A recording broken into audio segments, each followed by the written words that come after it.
So my name is Gayle Sloan. I'm the CEO of the Waste Management Resource Recovery Association of Australia, and it is genuinely my great pleasure to welcome you here today for this 3-part series on packaging and EPR that we're going to do with my great hippie mate, Robbie Kelman from Reloop.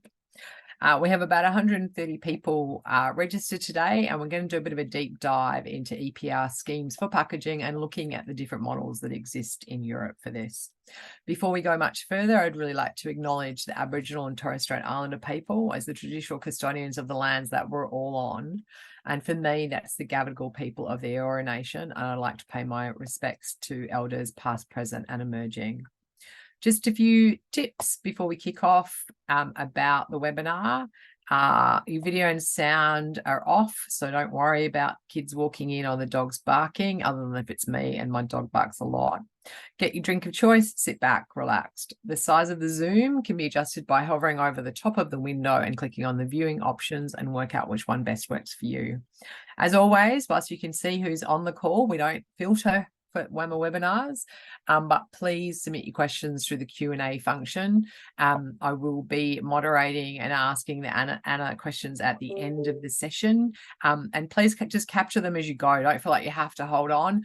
Put the question in the chat and we will endeavour to get to all of these. We are recording this so that we can distribute it to those who, for whatever reasons, got caught up afterwards and didn't make it today. But please, come along and listen to these rather than just get the webinar later, because we know we're all so busy we'll never actually watch it. All right, so I'm really excited to be doing this series with Rob Kelman, who's been doing a great job from his little Tassie home, looking at genuine product stewardship schemes, looking at tyres and how we set up a scheme for that. And he's been very integral in setting up the container deposit system schemes throughout Australia. He's very passionate about doing this well and getting the economic as well as the environmental settings right for these schemes. So Rob he's the representative for Reloop in Asia Pacific. So I'm going to hand over to Rob for a bit of a chat about what they do, and then he's going to introduce Anna, who's one of his colleagues from Europe. Over to you, Robbie.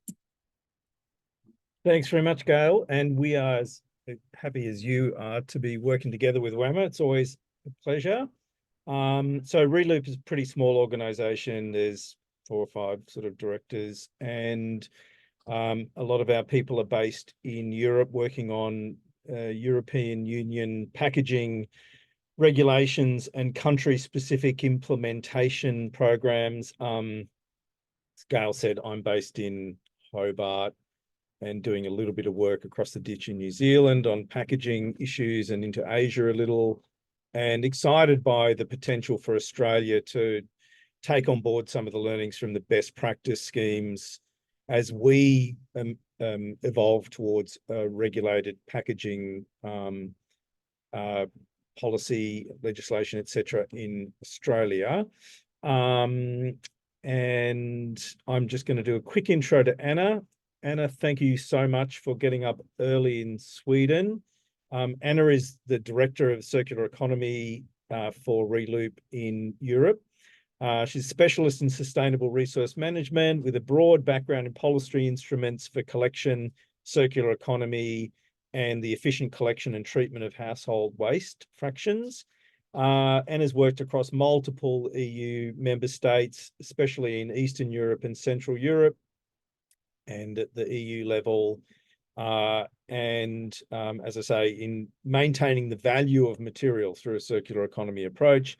Anna, as I say, is based in Sweden, and a little tidbit is her family loves nature and does a lot of orienteering and cross-country skiing to stay fit. So Anna, thanks very much. We're really looking forward to this 3-part. We've got another one coming up in 2 weeks, and then 2 weeks after that again. So Anna will be joining us for the 3rd one as well. So over to you, Anna.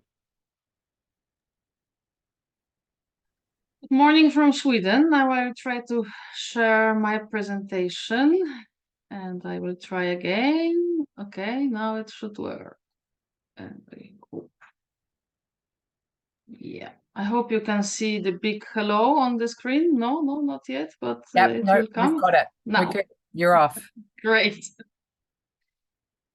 Super. So good morning again. Today I will talk about extended producer responsibility. and this is European perspective. And I will also introduce you into the case study of Sweden. I think it's really interesting in the perspective of circularity. So, extended producer responsibility, where did it start and why actually we have this policy instrument? And started in 70s, 80s.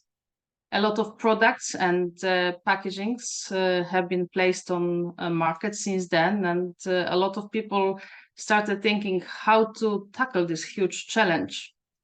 And therefore, simultaneously in many places in Europe, at least, the concept of imposing the responsibility, especially financial responsibility, on producers, on those that place products and packaging on the market, was developed.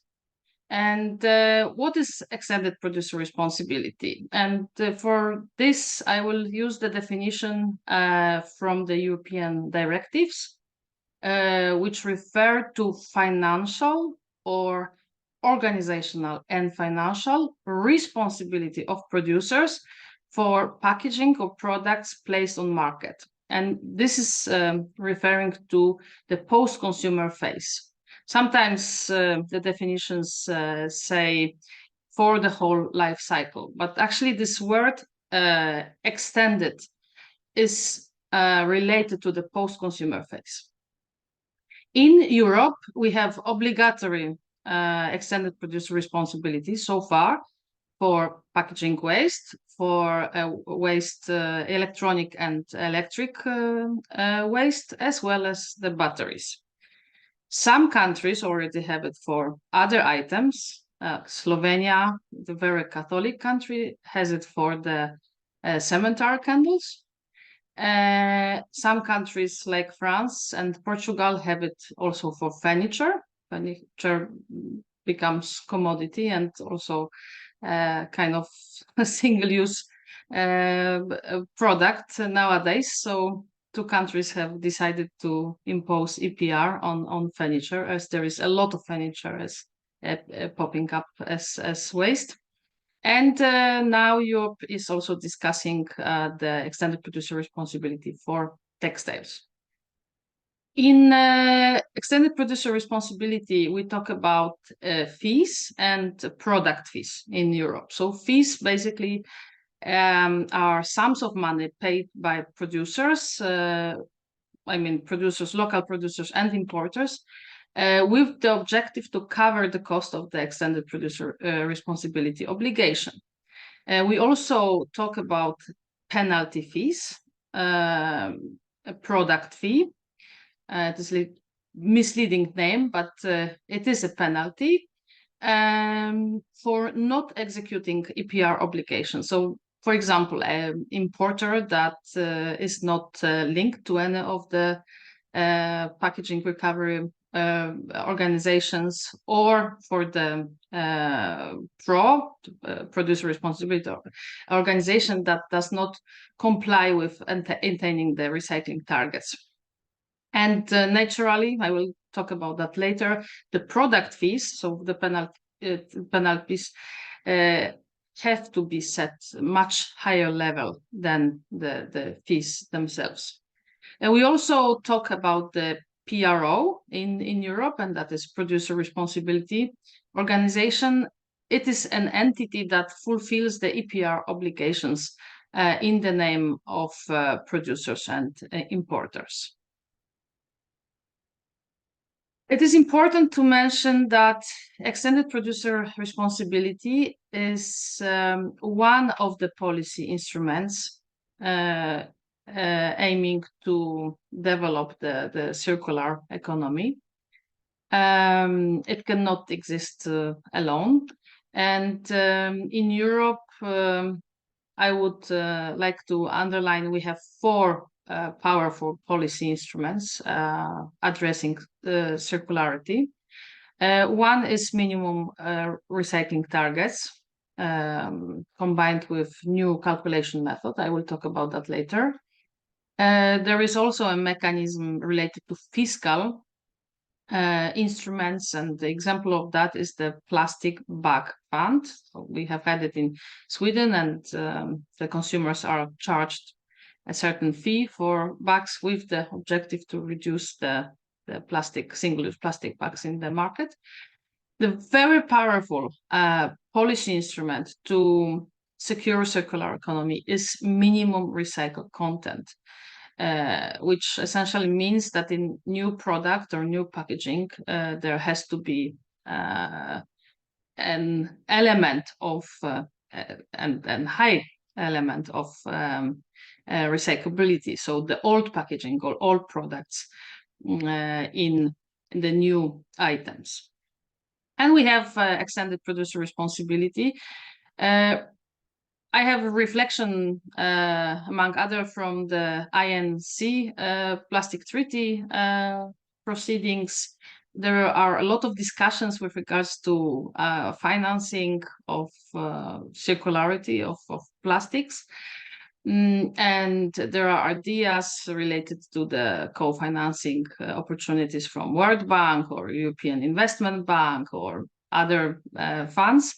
But all those opportunities, financing opportunities, are related to the local single individual projects, whereas extended producer responsibility can secure the long-term and sustainable financing for circularity, not only, obviously, plastic and plastic packaging.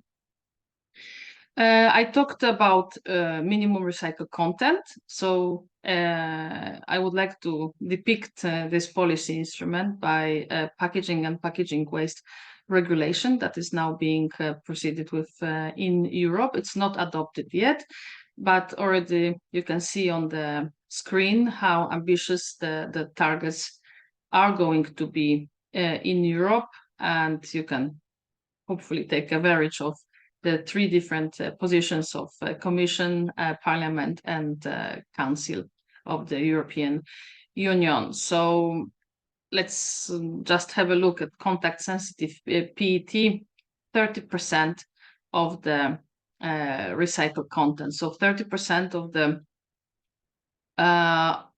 old post-consumer packaging should be in the new packaging items. Collection targets, unlike minimum recycled content, this is already adopted, so I will not go through the details. You will receive that presentation. We have high collection targets and separated collection targets for the beverage containers made of plastic. As you can see, it's 77% by 2025 and 90% by 2030. Those collection targets are actually combined with new calculation method. All European countries have had to report based on this method since 2021. So now actually we are not talking about the collection targets, but the recycling targets, and we need to achieve collection for recycling targets for all those packaging items specified on the slide. They have to be sorted by color in terms of glass, by polymers in terms of plastics. And the measurement point is located prior to the recycling processes. So it's not enough to collect a certain amount, 50%. It has to be 50% after the removal of impurities has taken place and entering the recycling processes. So the difference between collection targets and actual amounts of substrates that go into the recycling processes can be as high as 40%. And it is very well depicted by the picture, actually credits to the Norwegian deposit system for beverage containers. For that photo, you can see the difference between what has been collected and what was collected 7 years ago in Europe and reported, and now what is being reported to the European Union. So that has become a very strong motivation for all market actors to improve eco-design, improve collection, and improve recycling processes. Packaging, we will talk and focus on that waste fraction today. It's a big challenge in Europe. We generate as much as 190 kilograms per capita and year. Unfortunately, in 2030, half of this amount will be plastics by weight. And today, 30% of all packaging in European Union entering the markets is not recyclable. So let's look into the details of the extended producer responsibility. As my colleague Robert mentioned, there are a lot of different systems related to EPR for packaging waste in Europe. And I can analyze that based on the framework, but also based on the interface with collection systems. And before I go into that, I would like to underline that EPR is not a collection system. EPR is, as we learned from the definition, financial responsibility of producers and importers for the products and the packaging in post-consumer phase.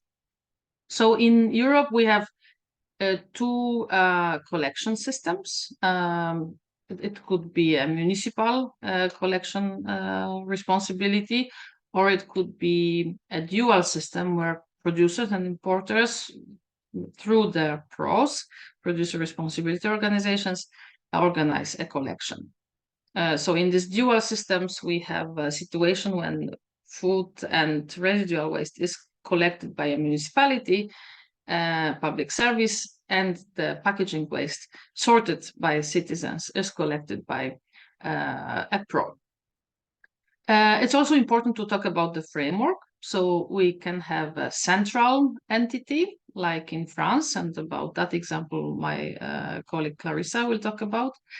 Or we can have producer responsibility organizations in competition. So we can have a dozen of organizations of the same kind in one market.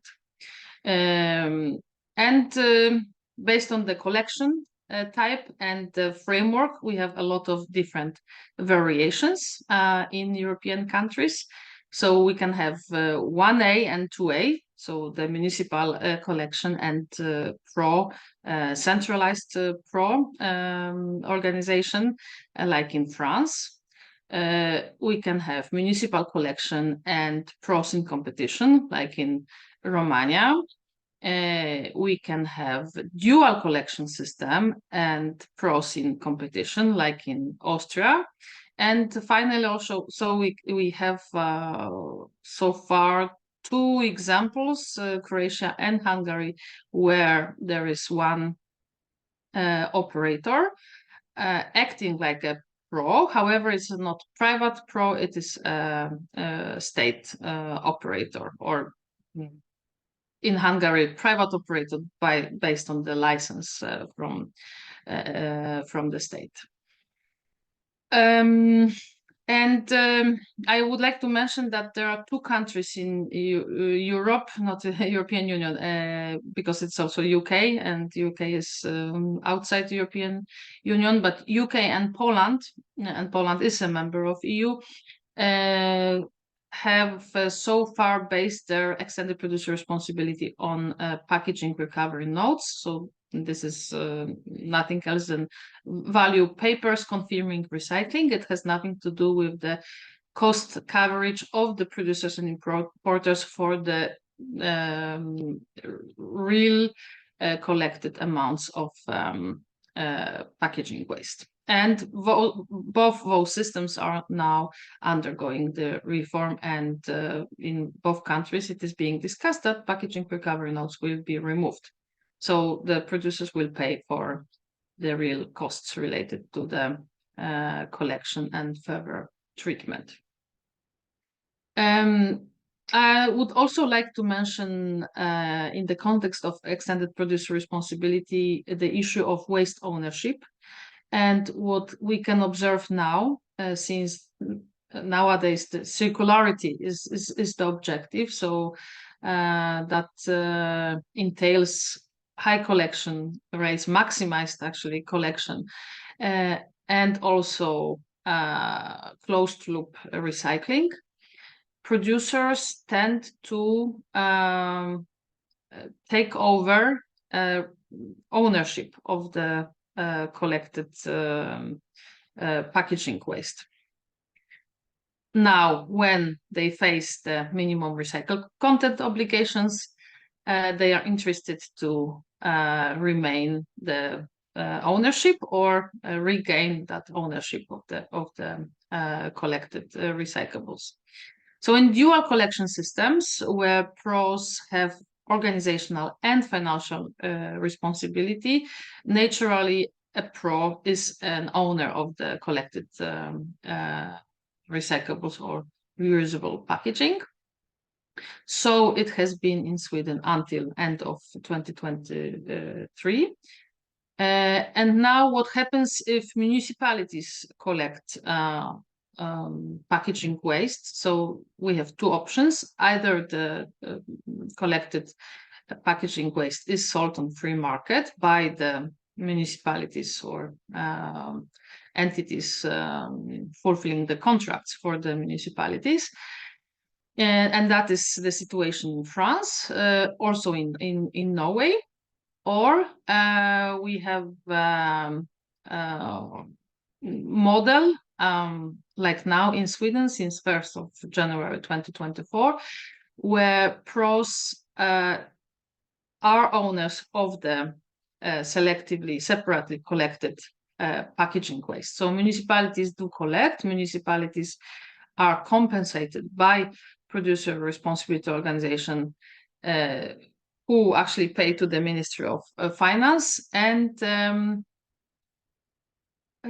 collected recyclables are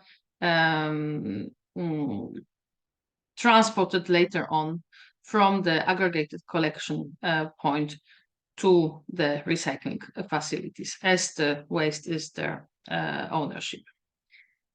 I would also like to touch upon the issue of eco-design. As I mentioned, 30% of the packaging waste in packaging in Europe now is not recyclable, and European Union through packaging and packaging waste regulation would like to impose the concept of essential requirements and eco-modulation.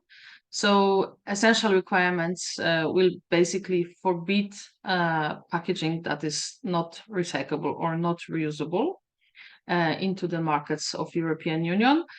And eco-modulation will entail that there are several grades of recyclability, and according to these categories, producers and importers will pay their fees to the producer responsibility organizations. So far in Europe, only deposit systems for beverage containers have implemented in 100% those two concepts, essential requirements and eco-modulation. So on the left-hand side, you can see the example of essential requirements from the Swedish producer responsibility organization, which is the system operator for deposit bearing containers. What is not allowed to be placed on the Swedish market. So already today within this system, it's not allowed to have, for example, a PVC on the label. This is not the case for other packaging types. And also in terms of eco-modulation, you can see example from Sweden, same producer responsibility organization, a system operator, where we can see that colored packaging, so non-transparent plastic bottles, are more expensive to producers. They are allowed to place on market, but they are more expensive. And now let's touch upon Sweden. I think it's a very interesting example of extended producer responsibility for packaging waste in transition. Sweden is one of the oldest implemented extended producer responsibility scheme. It has been in place in the country since 1994. It was based on the organizational and financial responsibility of producers. And now I'm referring to the system for packaging waste, except single-use beverage containers made of plastic and aluminium. The system has been based on the bring collection system, so the collection points where citizens have to travel on their own with separately collected containers, packaging. Now this is being changed. Producers have lost the organizational responsibility. This is taken over by municipalities, and producers and importers through their pros pay to the Ministry of Finance, which later on redistributes the financing for collection of packaging waste to the municipalities. In addition, in Sweden, we have had the deposit system for single-use beverage containers made of metal since 1984 and plastic bottles since 1994. This system for single-use beverage containers is based on organizational and financial responsibility of producers. Here, there are no changes. Let's stop a little bit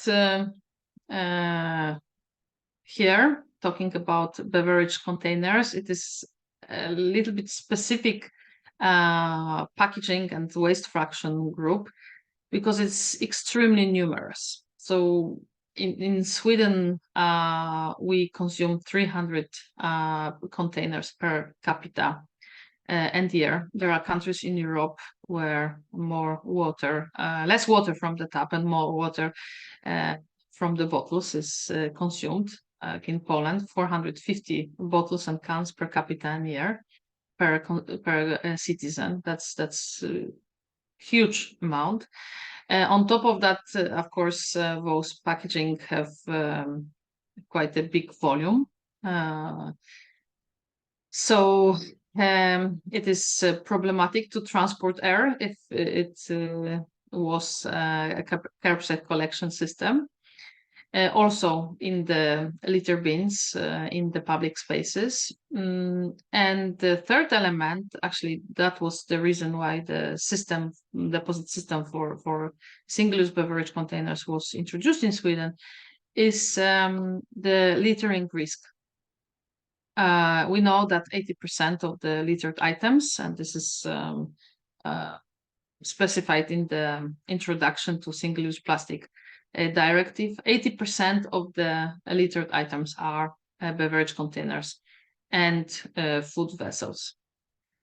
So with even with best performing systems, municipal systems, it's not possible to embrace that litter. Hence, we have development of deposit system for beverage containers in European countries. As of February this year, 16 European countries, so majority of the EU and EEA members have this collection method implemented for single-use beverage containers. And both systems are not only the best example I mentioned for implemented essential requirements and eco-modulation, but also fantastic example for circularity. In Sweden, we have had closed loop for the plastic bottles since 2009. And that is because of maximized collection has been possible, and also door-to-door recycling. Close cooperation between the system operator and a recycler. Speaking about other than single-use beverage containers, packaging items, so glass bottles included, and also all the spectrum of yogurt containers and shampoo bottles. What has been important for the Swedish process was circular economy package adopted in 2018 with the new collection targets and the new calculation method I spoke about. Sweden decided to report based on the new calculation already for year 2020, and that was a huge shock for the Swedish market when actually people found out that not even 20% of plastic packaging that is placed on market is materially recycled. The rest goes for the incineration. In 2021, an expertise for the Swedish Parliament was commissioned, which showed a lot of challenges with packaging in the Swedish market. First of all, it was huge free riding. By free riding, we mean under-reporting of the packaging that is placed on market. So according to the mass balance of the municipal waste calculation, it was disclosed that 150,000 packaging is not under reporting. Only 200,000 was subject to official reports. The report also showed that there are insufficient amounts of the collection points. And as I mentioned, also very poor material recycling. So in 2022, the government decided upon new legislation, and it was decided to move the organizational responsibility for the collection of the separated packaging waste from the producers to the municipalities. It was also decided that municipalities will be compensated for the collection cost by producers. And as of 1st of January 2024, municipalities have taken over collection. So far, it is mainly through existing brink systems. So this aggregated collection points where citizens have to take their own car or go to on their own. But as of 1st of January 2027, it will be obligatory all over Sweden to have kerbside collection, which means that all waste, packaging waste, will be separately collected from each household. And this is one of the last slides of my presentation. On the left-hand side, you can see the picture of the collection point as it is today for packaging. It is a brink system. And in 2027, they will most probably disappear, and the packaging waste will be collected directly from households. So today, I think the picture was taken 3 weeks ago from my garden. We have collected food waste fractions and residual waste fractions by the municipality. And in future, most probably, we will have additional bins for separately collected packaging waste. And with this, I would like to say that maybe this Swedish transition is a very important and worth considering example, and it might be blueprint for circularity. Those systems, extended producer responsibility schemes that were established some decades ago were maybe sufficient for the collection of lower amounts of packaging waste, and also not that ambitious in terms of the collection and recycling targets. Now, with the perspective of circularity, we probably need to look into the cost efficient, but also efficient in terms of the environmental objectives collection systems. And last but not least, how does it all how much does it all cost now in Sweden? So this is a freshly published EPR fees paid by producers and importers who have decided to join the biggest producer responsibility organization in Sweden. This is net cost. The organization is non-profit, and they calculate the fees for producers and importers based on the cost of the collection that they need to pay to the municipalities, as I mentioned, through the Ministry of Finance, but also taking into consideration the incomes from sales of the materials. So that is what is left to pay by producers and importers today in Sweden, and you have also the values in Australian dollars, and you can also see here the example of eco-modulation, because the recyclable plastic can enjoy lower fees than the plastic packaging that has limited recyclability or is not recyclable at all. And that presentation with the fees will be naturally available to all of you. Thanks, Anna. That was great. Thank you very much. Thank you. I'm going to ask you some questions that have come in the line, and Robbie, if you want to add anything, please chime in. Just for those people online who don't have knowledge of the government system, I've been asked how many levels of government are there in Sweden. So we have 3: local, state, and fed. What are the levels of government that you deal with in a scheme like this, and who does what? So I think as EU, the ones with the directive, so it's the equivalent of a federal. And then is it state? Is it like a Swedish government and then a council environment? What kind of environment are you working in?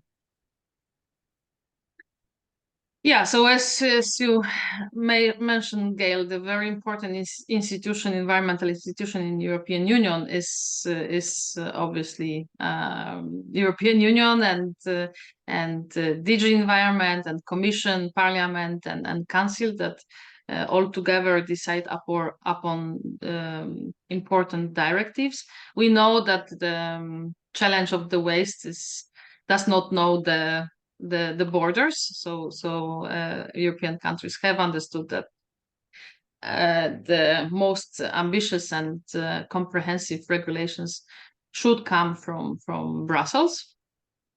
So indeed, it is a very yeah, we can call it the federal legislator. Yeah.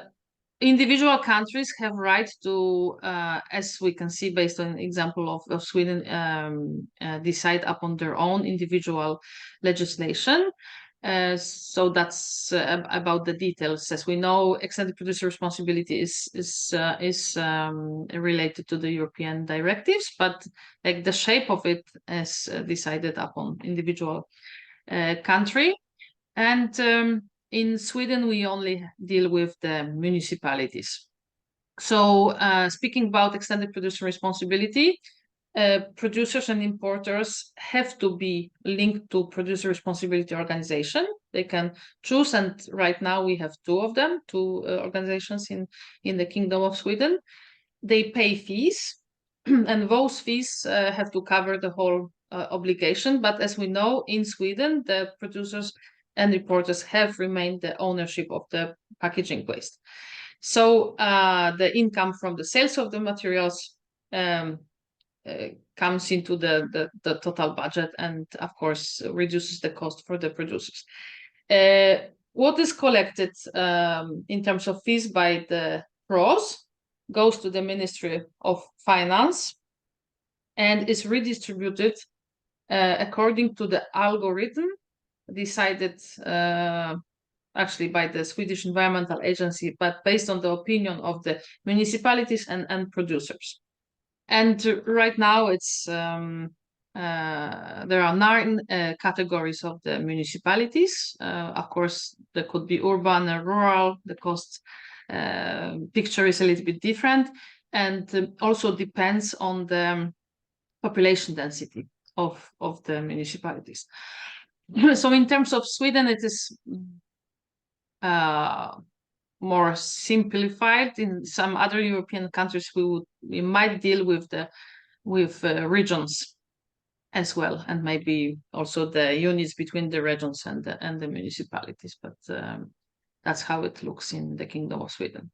It sounds a lot like the New South Wales deposit returns scheme and the way the system's worked out with the contribution and the redemptions, but also the income from the scheme helping offset total costs. So Alex Young sitting online is probably nodding vehemently with me.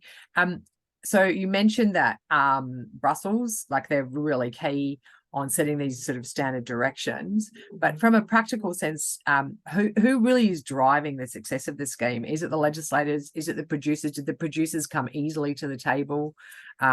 Is it the collectors or the consumers? Like, what makes this scheme such a success about these players?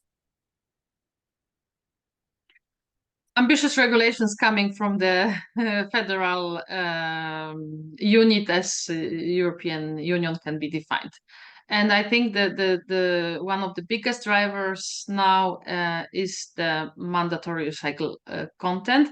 It is not yet adopted for other polymer types and packaging types than plastic bottles. That obligation we will have already in 2025 in European Union. However, everyone understands that this is extremely necessary policy instrument, and like producers and importers in Sweden, they take it for as obvious fact that this will come, because this is actually also necessary for securing circularity.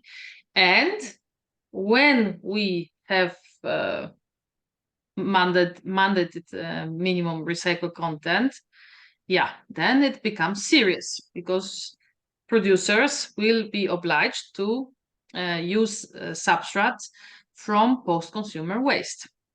And does it be that European gives post-consumer waste, or can they import it from Asia or Africa or somewhere else? Is it local material? Is that a conversation that's very active? It's a very good question. Right now, it is being discussed within the European Union. There have been ideas that it has to be bought in Europe only, but we'll see where we land with the minimum recycled content. The challenge was that there were substrates are PETs fractions coming from outside Europe, and it is said that those have nothing to do with the post-consumer waste and recyclate. So of course there were some entities advocating for the Europe only origin, but again, where we land, we don't know. Okay. However, this is a powerful mechanism that motivates, and you were asking producers or consumers, yeah, producers and importers to secure the substrates. And how they can secure the substrate, yeah, through the maximized collection and through the in turn the ownership of this waste fractions. Yeah, I guess the incentive is there. If you have a responsibility financially across the supply chain, you'll actually work better to improve the material for recoverability. Whereas if you kind of have those pay and throw schemes, that's not going to happen, right? There's no driver for change. Two people have asked a similar question about why Sweden changing the PRO model. Why have they actually lost organizational responsibility in your example? What was the driver for that? Yeah, the driver was actually fact. And fact was brutal that we did not in Sweden recycle as much as we thought we had done. And that came with the new calculation of the recycling. As I mentioned, in 2020, Sweden decided to report according to this new calculation method already for 2020. And it showed that material recycling, especially plastic packaging, is very low. It was below 20% for post-consumer packaging waste made of plastic. So on one hand, the world is talking about circularity. Sweden was considered as one of the countries with the highest standards and great recycling, and suddenly people could see on the news, listen in the radio, oh, whoops, over 80% of plastic post-consumer packaging waste goes for the incineration. That really caused the reflection and was the trigger for further process within the government, and hence the new legislation. And it's kind of also obvious that if citizens have to show effort, take the car, drive somewhere, sometimes many kilometers to get rid of separately collected packaging waste, it is less efficient than if the waste is collected directly from the households.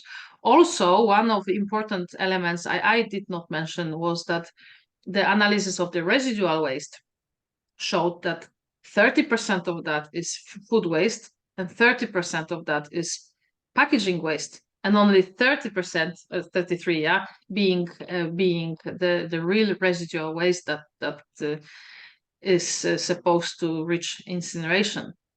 So also speaking about cost efficiency and the cost that is taken now by the citizens, like 66% of the waste that was sent to incineration, and the cost for that in Sweden is 70-80 euro per ton, which citizens would pay.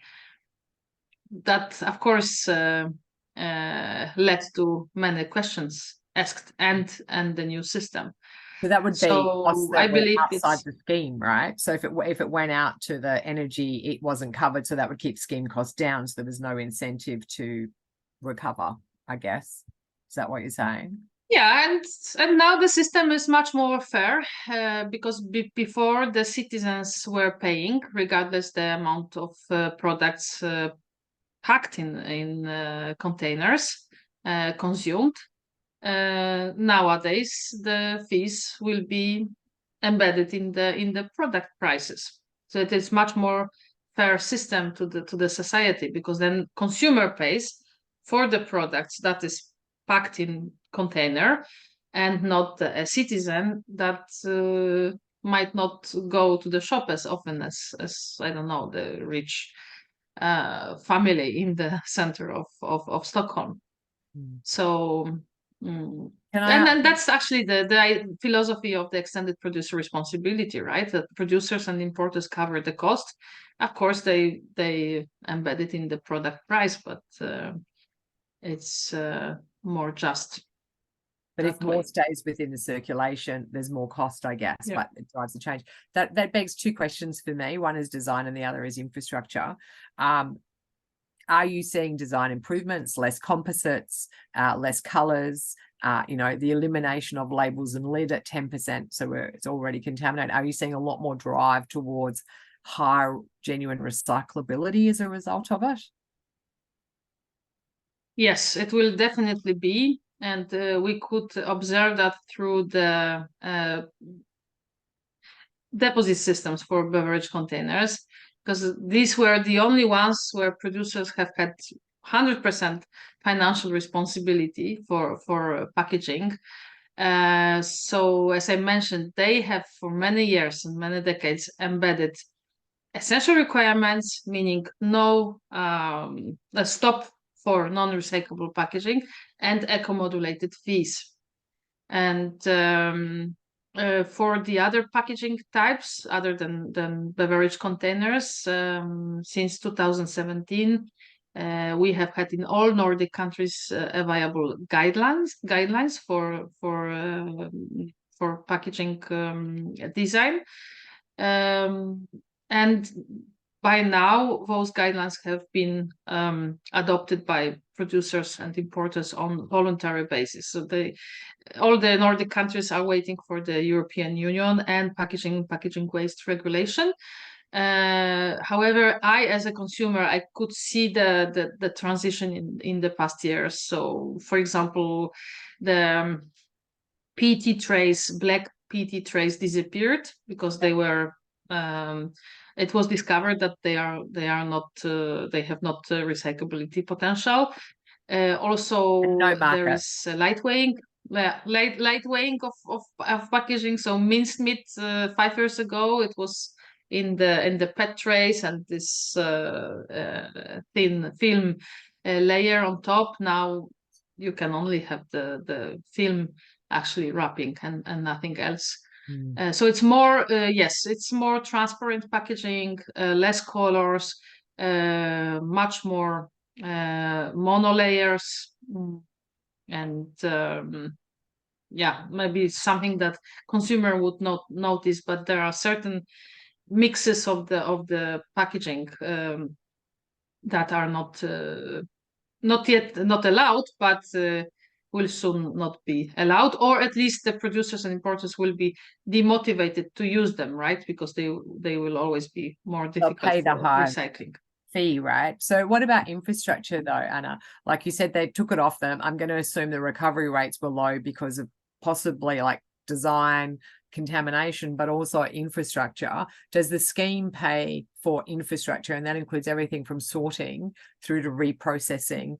We often think that sorting's the issue, but sorting's one part. It's the reprocessing and the market piece. Does the scheme cover that part? The costs actually cover that part and actually deliver that infrastructure, which has helped with the recovery?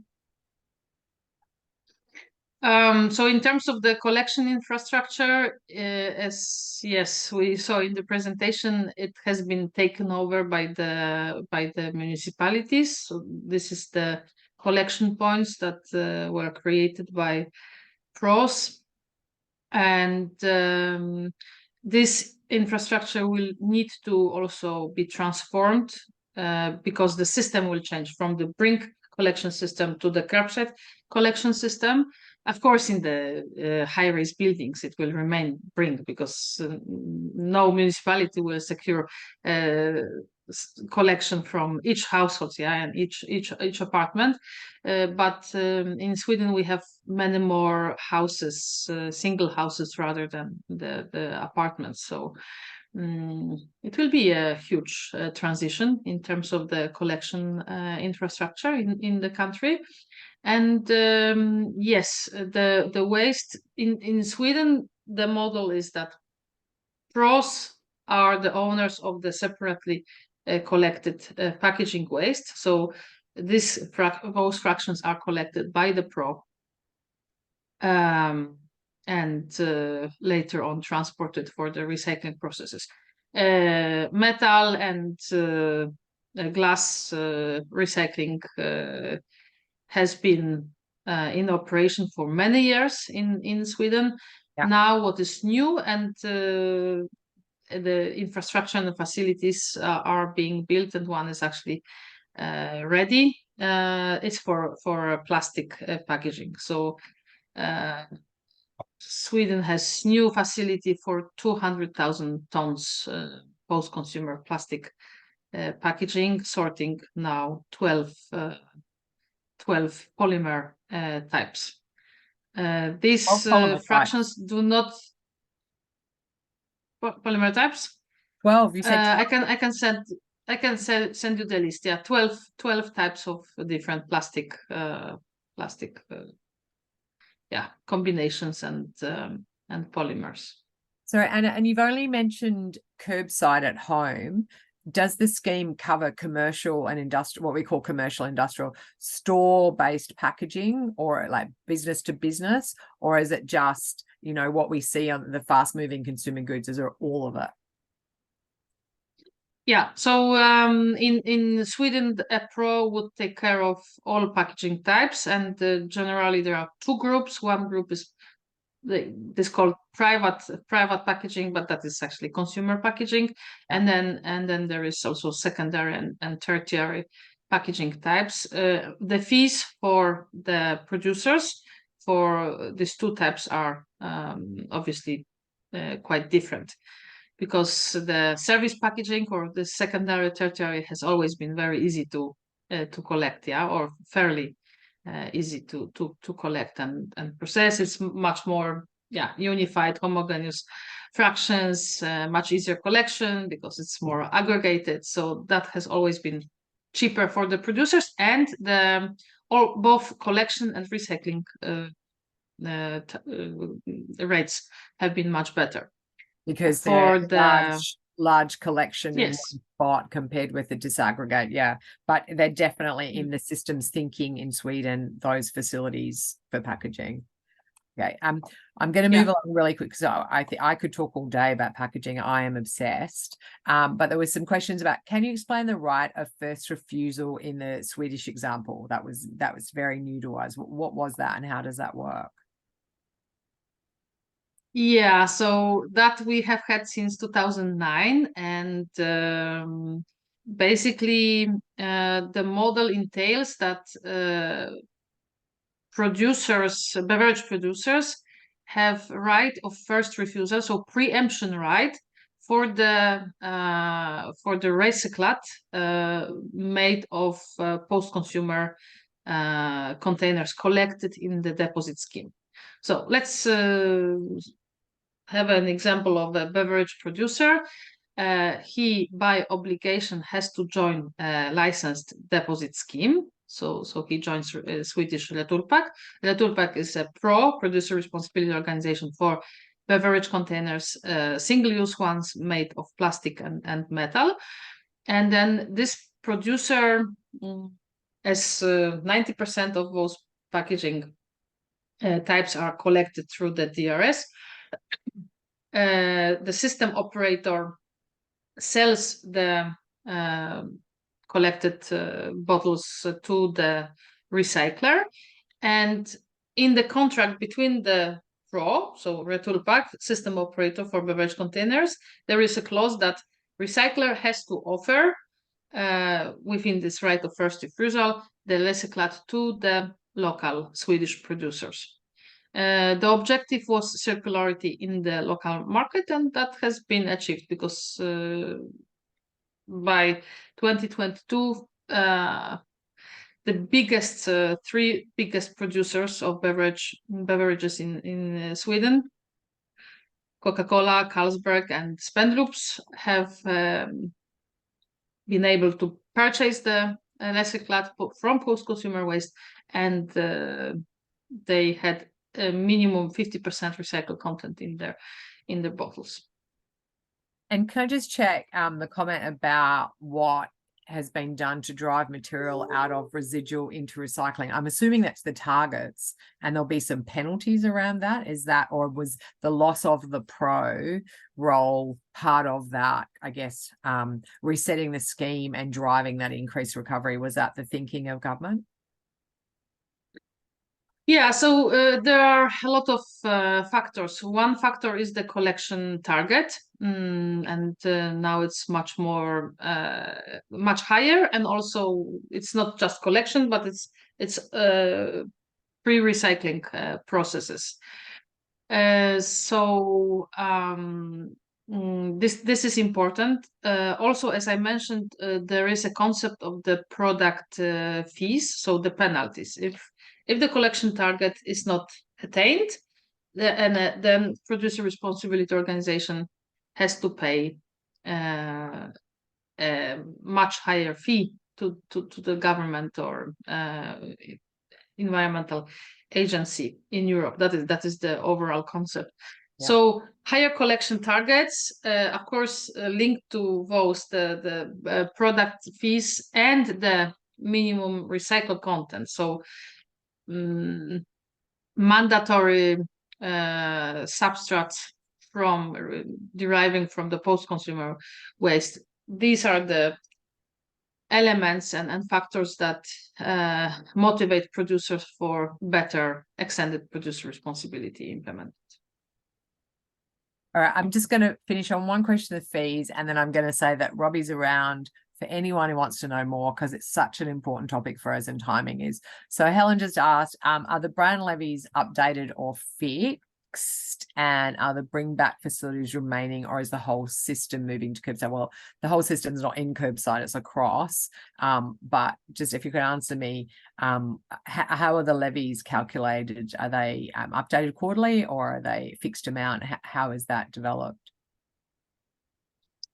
Yeah, indeed. Now, since there is a new system and there are costs to be covered to the municipal by producers and importers to the municipalities, there will also be some differences with regards to the prices of the sales of materials we can expect. So the fees before, they were calculated and budgeted per year. Now I could see the information that it will be done more often. Cool. All right. I just got to ask this one question because another one of my passions is: soft plastic deemed as recyclable or non-recyclable in your model? Depends what kind of plastic film. Scrunchy soft plastic bags, is that in the non-recyclable plastic levy or the higher levy? Oh, that could be that will depend on the material, but it could be it is recyclable Through as of now in Europe. True, based on the polymer type, is that, or all polymer? Yeah. Yeah. So is it driven by polymer type or by material type, in the sense of the soft, or is it just like the high value is recyclable? Basically, it's the specification, because it all depends on the specification and on the different combination of the plastic polymers. Some combinations are recycling friendly, some are not. So based on this, the eco-modulation fee will be imposed on producers and importers. But it is yes, I can agree that it is so far, yeah, everyone has considered recycling with the plastic bottles and the HDP containers. It is more and more often and frequent that and kind of obvious now, based on the European Union requirements, that plastic film is also recyclable and can be circular. Can be circular with its own system and infrastructure. Is that how it's done? Both, yeah, because I think you refer to the service packaging, so that has always been fairly easy, but it is also possible for the post-consumer waste as well. So the 12 polymer type is what determines the fee structure, is that? So I guess it would be really good for us to be able to circulate that after Robbie to understand that breakdown and those fees. Yeah, because I don't think we've been very good about understanding polymers yet in Australia and the impact that has through the chain. Yeah. All right. We will provide the list of the types of plastics that the new sorting plant in Sweden is able to provide to the market. That would be great for us to understand that. That'd be terrific. Those design standards are so key to what we've got facing us in Australia. Thank you, Anna. That was great. I think I've covered the other questions kind of sorta, but because we touched on soft plastics just then, and I think, Alex, we talked about the recycling challenges with plastic. So that's the first of 3. Our next session is going to be on the 12th of March at 5 o'clock, where we're also looking at EPR trends in Europe, including policy approaches that may not work so well, with a focus on Poland and Romania. So we've just looked at what you could do, and I'm guessing we're looking at what you could not do in the next session. So that's a good one. Any questions that we haven't covered or you want to know more about, Rob and Anna are available. We will distribute the webinar video for everyone who didn't make it. And thank you very, very much for Anna for getting up so early. And Rob, you must be ready for your bed down in Tassie, right? It's tired, it's late, like you've worked hard today. So thank you all, and we will see you all again at our next webinar in a couple of weeks. See ya. Thanks, Jazz. Bye-bye. Thank you. Thanks.